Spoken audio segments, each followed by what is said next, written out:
विगत दिनों क्षितिज के अंतर्गत कबीर की साखियां मैंने आपको पढ़ाया था, जिसमें लगभग 5 साखियां समाप्त हो चुकी हैं। ध्यान दें,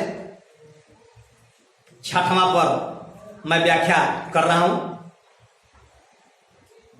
कावा फिर साखी भया, कावा फिर काशी भया, राम ही भया रही। कावा फिर काशी भया, राम ही भया रहीम। मोट चून मैदा भया, बैठ कबीरा जी। कबीरदास जाति विशेष संप्रदाय की चर्चा कर रहे हैं। उनका कहना है कि हे मनुष्य, जिस दिन तुम संप्रदाय के आग्रहों को छोड़कर मध्य मार्ग अपना लोगे, बीच का रास्ता अख्तियार कर लोगे, उस दिन कावा काशी हो जाएगा। अर्थात कावा और काशी में कोई भेद नहीं रह जाएगा, राम और रहीम में कोई भेद नहीं रह जाएगा। अभी पीछे मैंने बताया था पखा पखी के काटने वाली बात, पक्ष और विपक्ष से परे निष्पक्ष होकर निश्चल भाव से अगर हम समाज में भेद मिटाकर चर्चा करें तो निश्चित रूप से हर क्षेत्र में हम सफल रहेंगे।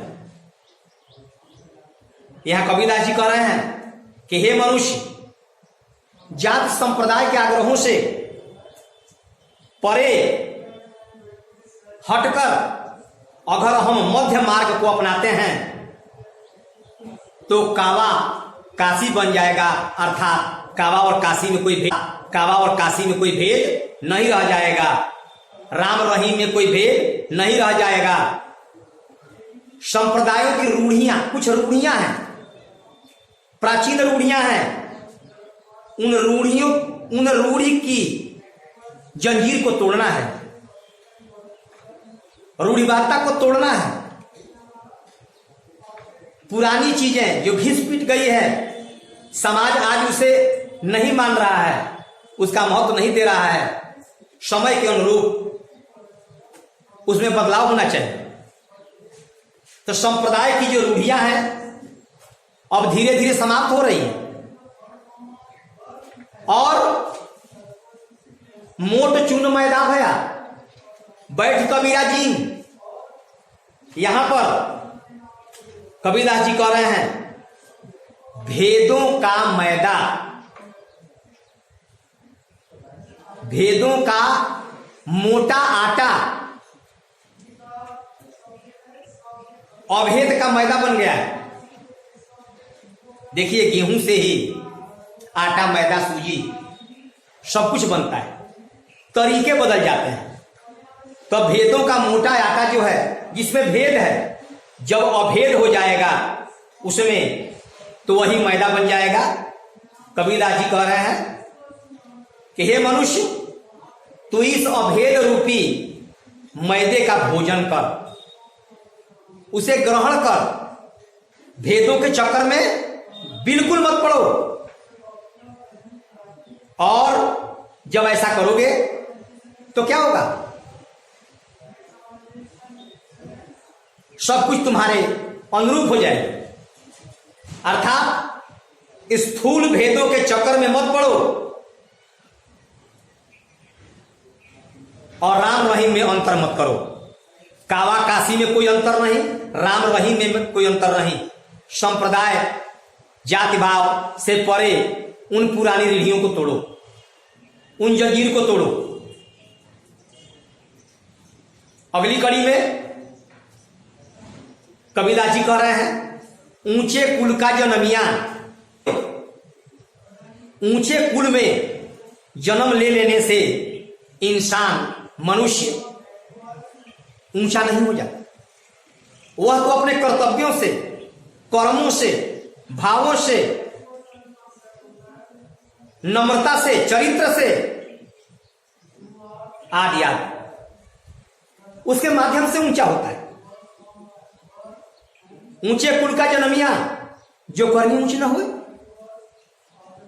सुवर्ण कलश सुला भरा साधु निंदा हुए। सुवर्ण कलश, सोने का कलश अर्थात सोने का घड़ा। याद होगा आप लोगों को मैंने पिछले क्लास में बताया था, सुवर्ण के 3 अर्थ होते हैं। सुवर्ण सोना, सुवर्ण सुंदर वर्ण और सुवर्ण सुंदर शरीर। तो यहां पर सुवर्ण कलश सोने का घड़ा, सुरा भरा, सुरा माने शराब, मदिरा, साधु निंदा हो। कबीरदास जी कह रहे हैं कि यदि मनुष्य के कार्य ऊंचे नहीं हैं तो ऊंचे कुल में जन्म ले लेने से वह ऊंचा नहीं बन जाता। कुल से ऊंचा कोई नहीं बन सकता, अपने कर्मों से बनता है, अपने कर्तव्यों से बनता है। अर्थात ऊंच कुल में जन्म ले लेने से कोई व्यक्ति ऊंचा, तात्पर्य श्रेष्ठ नहीं बन जाता, पूजनीय नहीं बन जाता। वह तो पूजनीय और श्रेष्ठ तब बनता है जब उसके कर्म, कर्तव्य और भाव सही हों। जैसे उदाहरण दे रहे हैं, जैसे सूरा माने शराब, सोने के पात्र में, सोने के घड़े में भी अगर शराब को रख दिया जाए तो साधु जन उसकी निंदा ही करेंगे, उसकी तारीफ नहीं होगी। अर्थात वह शराब सोने के घड़े को भी दूषित कर देगा। तात्पर्य क्या है? फिर तात्पर्य क्या है? फिर स्पष्ट कर रहा हूं, ऊंचे कुल में जन्म ले लेने से इंसान श्रेष्ठ और अच्छा नहीं बन जाता। वह अपने कर्मों से बनता है, अपने कर्तव्यों से बनता है। जैसे धातु में सोना सबसे श्रेष्ठ है, लेकिन सोने के घड़ा, कलश, सुवर्ण, सुवर्ण का मतलब सोना, कलश माने घड़ा, सूरा माने शराब। अगर सोने के घड़े में शराब भी रख दिया जाए तो वह शराब उस सोने के घड़े के महत्व को भी खत्म कर देगा, उसे भी नष्ट कर देगा। धन्यवाद।